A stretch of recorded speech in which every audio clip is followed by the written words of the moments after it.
Monsieur le Président de la 76e session de l'Assemblée générale, Monsieur le Secrétaire général, Mesdames et Messieurs les chefs d'État et de gouvernement, Mesdames et Messieurs les chefs des délégations, c'est avec un réel plaisir que nous retrouvons cette salle de l'Assemblée générale après un peu plus d'une année d'absence par suite de la pandémie de Covid-19, cette peste du XXIe siècle qui secoue l'humanité, particulièrement par le nombre élevé de ses victimes, la destruction des économies des nations et l'aggravation de la pauvreté dans le monde. Ces retrouvailles sont encourageantes. Elles permettent d'espérer davantage un retour à la vie normale dans nos pays, et ce, grâce au génie de nos scientifiques et aux efforts communs de nos États, dans un élan de solidarité internationale remarquable. Nous devons accroître ces efforts et renforcer cet élan de solidarité pour vaincre définitivement la pandémie de Covid, relancer la croissance de nos économies et assurer un meilleur avenir aux populations de notre planète. C'est pourquoi je salue le choix du thème pour cette 76e session de l'Assemblée générale, à savoir miser sur l'espoir pour renforcer la résilience afin de se relever de la Covid-19, reconstruire durablement, répondre aux besoins de la planète, respecter les droits des personnes et revitaliser l'Organisation des Nations Unies. Ce thème traduit bien notre détermination d'éradiquer le Covid-19 et notre désir de rétablir le destin commun par le multilatéralisme sous la coordination d'une ONU à la hauteur des défis existentiels de l'humanité, notamment celui de la réalisation des objectifs du développement durable et inclusif. Monsieur le Président, la victoire contre la Covid-19 n'est possible et durable que si le combat demeure une affaire de tous et si nous atteignons un taux d'immunité collective suffisant pour l'ensemble de l'humanité. Pour sa part, l'Afrique n'a pas croisé les bras et n'entend point capituler devant une quelconque fatalité du destin. Au contraire, elle a mis en place une stratégie continentale commune contre la Covid-19. Dans ce cadre, elle a créé un fonds de réponse à la Covid-19 et lancé une plateforme de fourniture médicale pour garantir à tous ces pays l'accès aux équipements et fournitures nécessaires. L'Afrique a signé le 28 mars 2021 par le canal de l'African Vaccine Acquisition Trust, AVAT en sigle, un accord pour l'achat de 220 millions de doses de vaccins,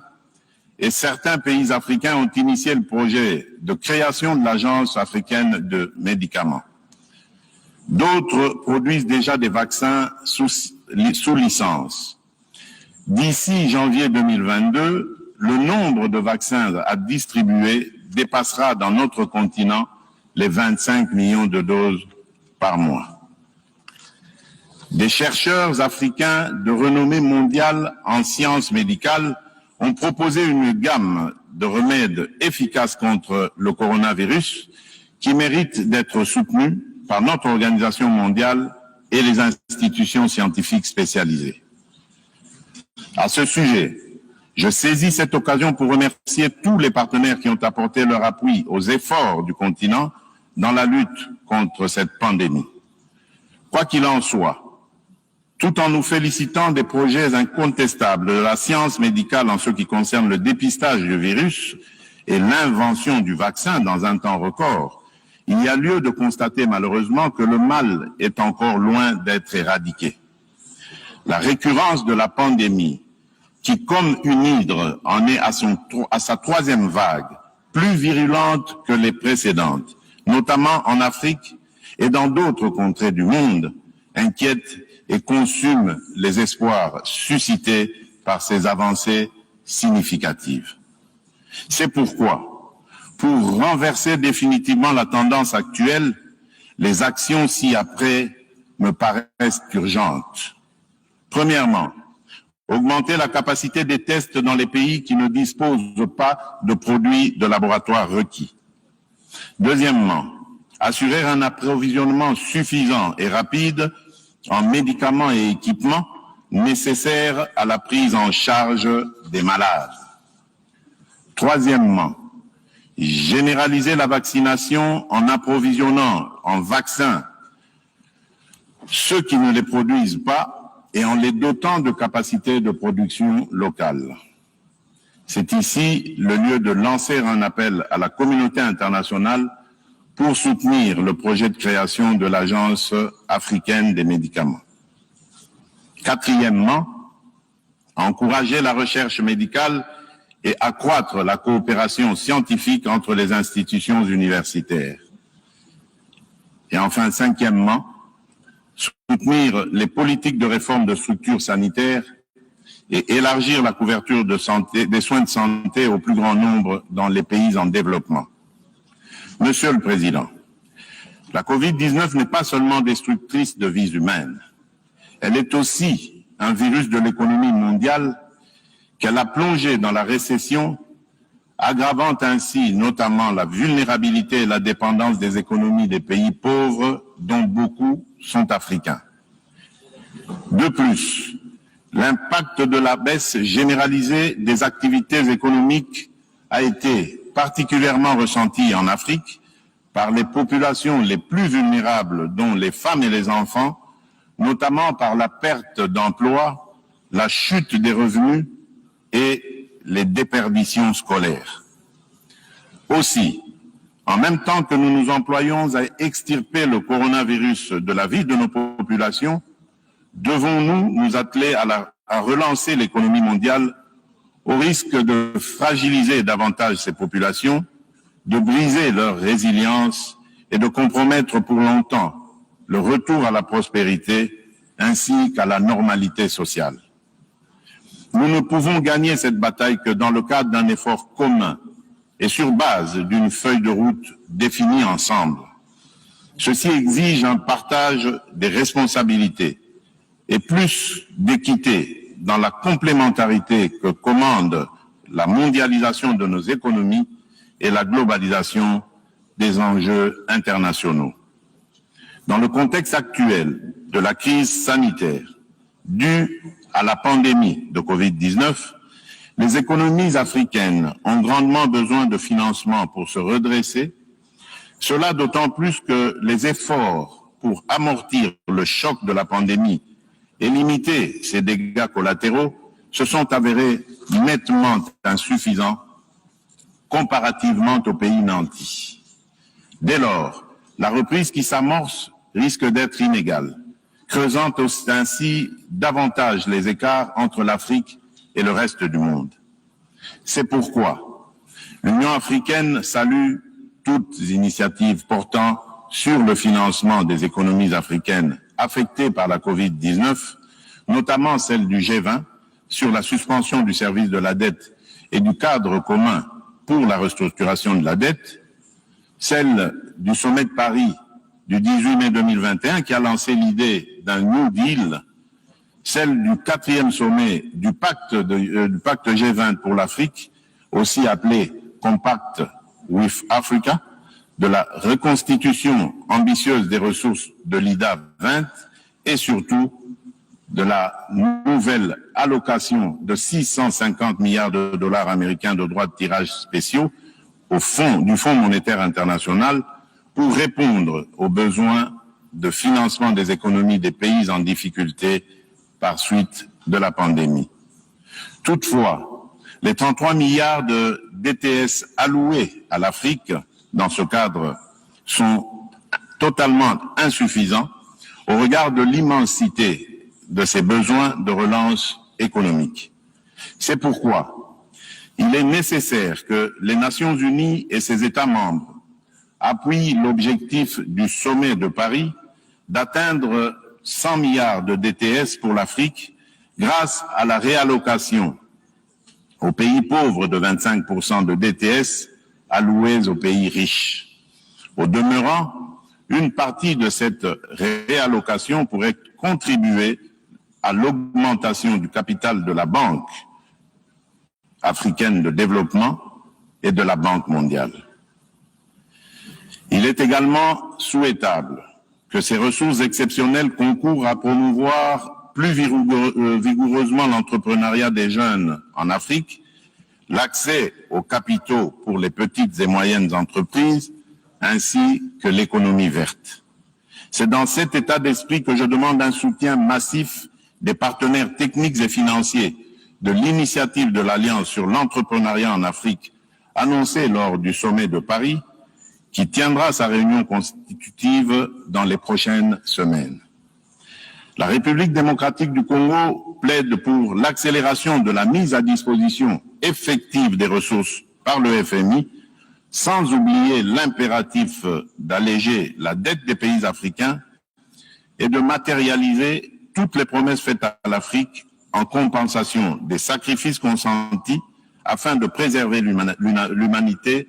contre le réchauffement climatique. S'agissant particulièrement du réchauffement climatique, il convient de rappeler qu'il reste moins de 6 semaines avant la COP26 et 9 années avant 2030. Pour l'Afrique, l'année 2030 sera marquée par une baisse du PIB pouvant atteindre les 15%, une réduction des rendements agricoles et une forte augmentation de risques d'inondation côtière et dans les pays insulaires.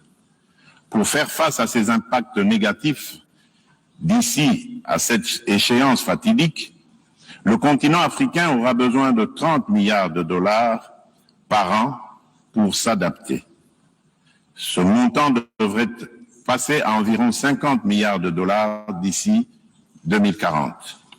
C'est pourquoi je lance un appel à la communauté internationale en général et aux amis de l'Afrique en particulier de soutenir le programme d'accélération de l'adaptation en Afrique, AAA en sigle, dirigé par le Global Center Adaptation et la Banque africaine de développement, programme qui entend mobiliser 25 milliards de dollars américains en 5 ans pour aider l'Afrique à supporter le choc des changements climatiques. Ainsi, au-delà des proclamations de foi et de bonnes déclarations d'intention, la relance de l'économie mondiale sera une réalité pour tous et la solidarité internationale aura un contenu palpable, notamment pour les peuples africains. Monsieur le Président, Mesdames et Messieurs les chefs de délégation, l'Afrique n'a pas besoin d'aumône.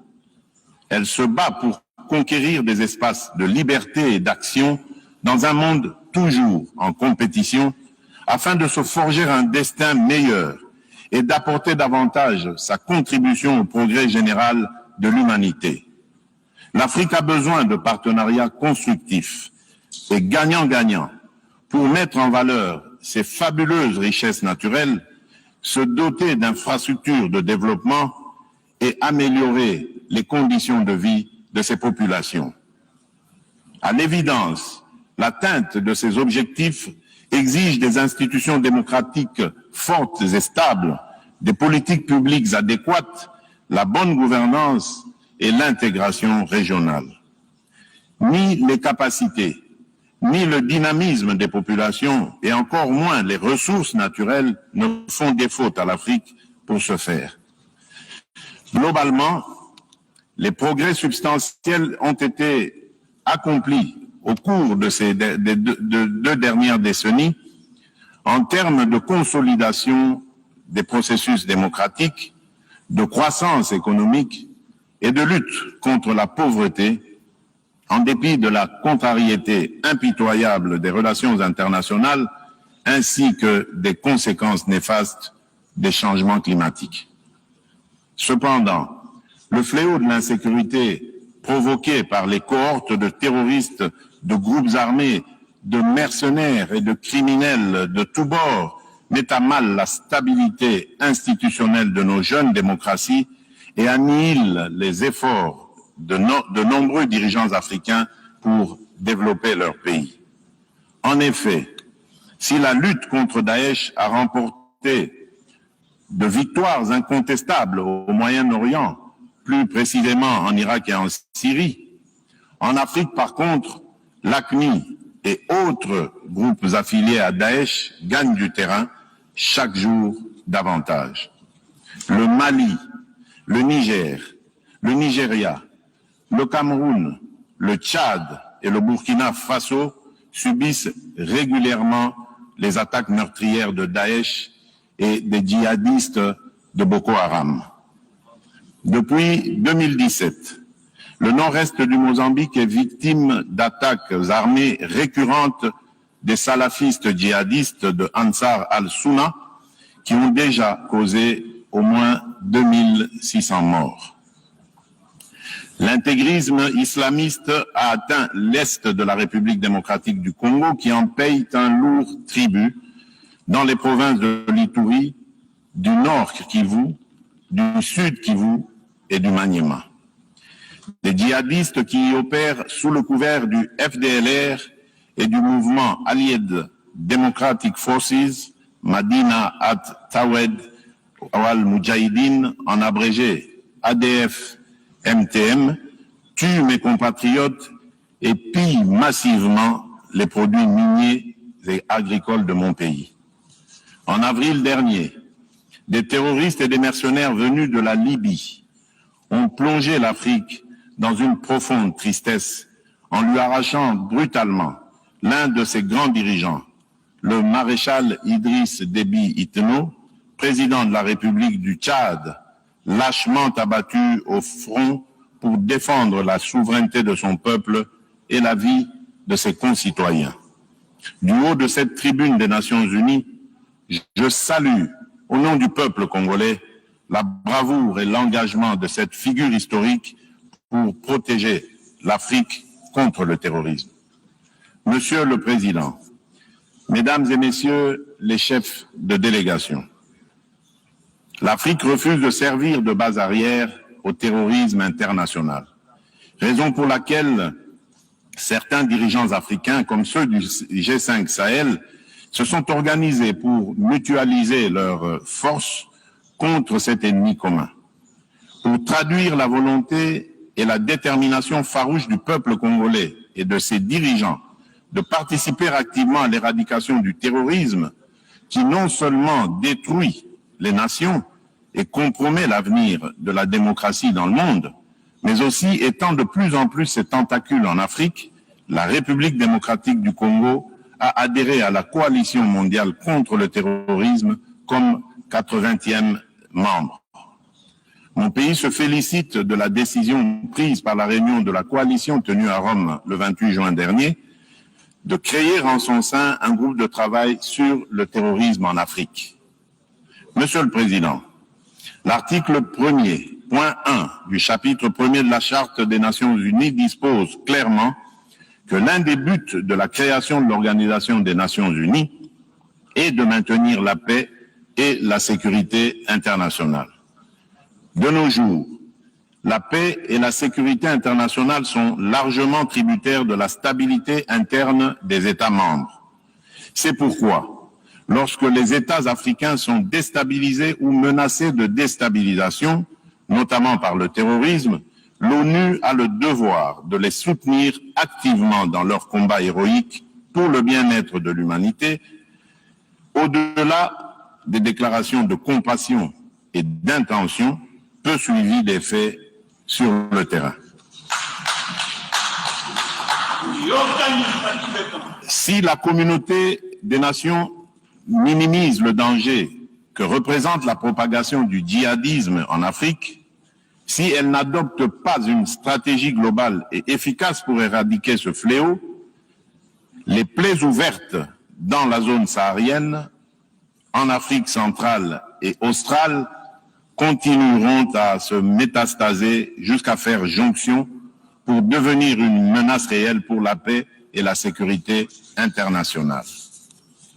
Aussi, la République démocratique du Congo soutient la mise en œuvre d'une stratégie mondiale contre le terrorisme sur les piliers ci-après. l'adoption des politiques sécuritaires concertées, le renforcement des moyens des États, notamment par la mutualisation des ressources et l'échange d'informations sécuritaires, le respect des droits de l'homme et la prévention. Dans le cadre de la prévention, justement, il est essentiel de souligner qu'en sus du traitement sécuritaire impliquant les services d'intelligence et d'action, nous devons promouvoir le traitement socio-économique en amont, centré sur l'éducation, l'emploi des jeunes et la lutte contre la pauvreté pour extirper durablement le terrorisme de nos sociétés. Tant que les injustices et les inégalités entre les nations et les individus persisteront dans le monde, le terrorisme trouvera toujours un terreau fertile pour son émergence et sa propagation. Monsieur le Président, Mesdames et Messieurs les chefs des délégations, les peuples africains et leurs dirigeants sont suffisamment conscients de ce que le développement de leur continent relève de leur responsabilité exclusive et dépend de l'intégration de leurs pays respectifs dans une zone de libre-échange. Celle-ci devra en effet favoriser les mouvements des personnes et des biens, ainsi que la complémentarité des intelligences, des énergies et des projets. La création de la zone de libre-échange continentale africaine, la ZLECAf en sigle, procède de cette prise de conscience de la volonté des Africains de consolider leur indépendance économique et d'un impératif de développement de l'Afrique dans un monde où les pauvres n'ont droit qu'à la commisération et au mépris. Réussir la ZLECAf, c'est-à-dire la rendre effective et la transformer en un vaste marché de plus d'1 milliard de consommateurs, devient aussi un enjeu et un défi majeur, aussi bien pour les dirigeants que pour les élites africaines au cours de ce XXIe siècle. En République démocratique du Congo, nous sommes convaincus que l'Afrique gagnera cet enjeu et relèvera ce défi puisqu'elle en a les moyens et la détermination. Les principaux instruments de cette grande ambition d'intégration africaine sont notamment la réalisation des projets régionaux et continentaux prioritaires inscrits dans l'agenda 2063, la conclusion des partenariats entre les États africains, la mise en œuvre des politiques internes incitatives à l'investissement privé, notamment par l'amélioration du climat des affaires, la diversification et l'industrialisation des économies nationales, le règlement pacifique des différends entre États dans le cadre des institutions et mécanismes propres au continent, selon l'option levée par l'Union africaine qui veut qu'aux problèmes africains, il y ait des réponses africaines. C'est sur base de cette option de la charte de l'ONU et du principe de subsidiarité que depuis mon accession à la présidence en exercice de l'Union africaine, je m'emploie à faciliter le règlement du différend qui divise l'Égypte, le Soudan et l'Éthiopie sur l'opérationnalisation du grand barrage de la Renaissance éthiopien, construit par cette dernière sur le Nil bleu. À cet effet, j'ai pris des initiatives suivantes. L'organisation de négociations de Kinshasa en avril dernier et les consultations directes avec les plus hautes autorités des 3 pays par moi-même lors de ma tournée diplomatique du mois de juin dans leurs capitales respectives. Cette démarche a permis d'identifier les quelques points qui nécessitent encore une harmonisation entre les parties pour conclure un accord juste et contraignant, prenant en compte les intérêts de chacune d'elles et favorisant un climat de confiance mutuelle indispensable pour que ce grand barrage devienne un instrument d'intégration économique régionale et de solidarité entre l'Éthiopie, l'Égypte et le Soudan. Ces points ont été communiqués aux 3 pays et dans un proche avenir, les discussions vont reprendre. Je demeure confiant, car non seulement les dirigeants des 3 pays sont déterminés à régler leurs différends par le dialogue dans le cadre de l'Union africaine, mais aussi ils ne cessent de renouveler leur confiance en la facilitation de l'Union. Je saisis cette opportunité pour les en remercier et rassurer les observateurs ainsi que tout État ou institution accepté par les partis que leur accompagnement sera le bienvenu. Monsieur le Président, ces derniers temps, des crises politiques ont éclaté dans quelques États en Afrique. Ces crises ne peuvent pas occulter les énormes progrès accomplis par la majorité des pays africains en matière de démocratie et de bonne gouvernance. Je voudrais rassurer la communauté des nations que le processus de démocratisation reste irréversible en Afrique. Les soubresauts du moment ne sont que les avatars d'un processus démocratique laborieux, certes, mais qui se construit avec le temps et pierre par pierre. Les peuples africains ne toléreront plus de régime militaire ou autocratique. C'est ainsi que le peuple congolais poursuit sa noble et exaltante lutte contre la dictature, l'autocratie et les antivaleurs qui structurent encore notre agir. Dans ce cadre, dès mon accession à la magistrature suprême, j'ai entrepris des actions et des réformes politiques et économiques profondes. Je me suis farouchement opposé à toute velléité de perpétuer le règne des antivaleurs fondées sur la prédation et les violations des droits humains, ce qui a conduit aux ajustements institutionnels de décembre 2020 et du premier trimestre 2021 à la grande satisfaction de mes compatriotes qui n'ont jamais cessé de réclamer le changement radical de la gouvernance de notre pays. Au plan économique, la République démocratique du Congo est entrée en programme avec le Fonds monétaire international au mois de juin dernier et bénéficie de l'assistance de la Banque mondiale pour réaliser de grands projets sociaux et des infrastructures de base. À la faveur de la mise en œuvre de réformes courageuses, la croissance économique s'est accélérée pour dépasser les 5% l'an, l'inflation s'est décélérée et la monnaie nationale, le franc congolais, s'est stabilisée sur le marché d'échange. Puisque l'amélioration des recettes internes est une de nos priorités et le gouvernement de la République démocratique du Congo conduit, depuis mon avènement à la tête du pays, une politique rigoureuse de lutte contre la corruption, les détournements de deniers publics et l'impunité.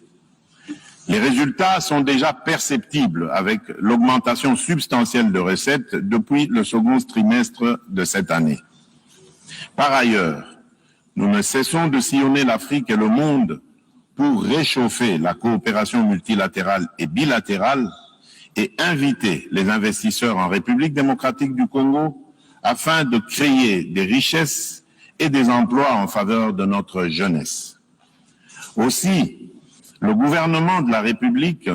a-t-il déjà conclu des accords de partenariat avec plusieurs pays et groupes d'investisseurs privés. Nous sommes déterminés à raffermir davantage ce retour de la confiance en notre pays. Cependant, une lourde hypothèque pèse sur ces acquis encourageants et risque d'entraver la marche victorieuse du peuple congolais vers son bien-être. C'est l'insécurité au nord-est de la République démocratique du Congo, en proie depuis 2 décennies à des attaques meurtrières et aux razzias récurrentes d'une multitude de groupes armés au sein desquels se trouvent des terroristes islamistes. Il n'est un secret pour personne que ces attaques ont causé des milliers de morts et de déplacés, des viols de femmes et des violations massives des droits de l'homme. Face à la persistance de ce cancer qui mine le pays au nord-est et aux difficultés rencontrées par les troupes de la mission des Nations Unies pour la stabilité du Congo, sur le théâtre des opérations, j'ai décidé de proclamer, conformément à l'article 85 de la Constitution, l'état de siège pour mettre fin à l'insécurité dans une région stratégique de la République démocratique du Congo. En vertu de ce régime constitutionnel d'exception, les forces armées de la République assument la totalité de la responsabilité de la gestion administrative et sécuritaire des provinces concernées, en même temps qu'elles mènent des opérations militaires. Grâce à l'état de siège, des avancées importantes ont été réalisées, notamment la neutralisation de plusieurs centaines de miliciens, les redditions de nombreux éléments de ces groupes armés, la récupération d'armes et de munitions par les forces armées de la République, le démantèlement de plusieurs réseaux de trafic illicites d'armes, de munitions, de minerais et de ravitaillement des groupes armés en produits divers. La récupération de nombreuses localités de l'Est du pays qui étaient jadis occupées par des rebelles, la libération de nombreux otages autrefois détenus par les groupes armés, dont les ADF, la réouverture de certains axes routiers importants qui étaient jadis sous le contrôle des forces négatives et la réduction sensible des incursions contre la population civile. Ces résultats constituent une opportunité à capitaliser en nous mobilisant tous, communauté internationale, dirigeants et peuple congolais, afin d'en finir, une fois pour toutes, avec le cycle infernal de la violence imposée par les forces négatives qui écument le nord-est de la République démocratique du Congo, et de consolider la paix, la sécurité et la stabilité dans la région des Grands Lacs. C'est pour cette raison que le gouvernement de la République démocratique du Congo maintient et amplifie la pression sur les groupes armés et leurs complices, et que l'état de siège ne sera levé que quand les circonstances qui l'ont motivé disparaîtront. En outre, il est essentiel que l'application à la République démocratique du Congo des mesures de notification préalables au comité des sanctions de l'ONU, imposées par le paragraphe 5 de la résolution 1807 pour toute importation des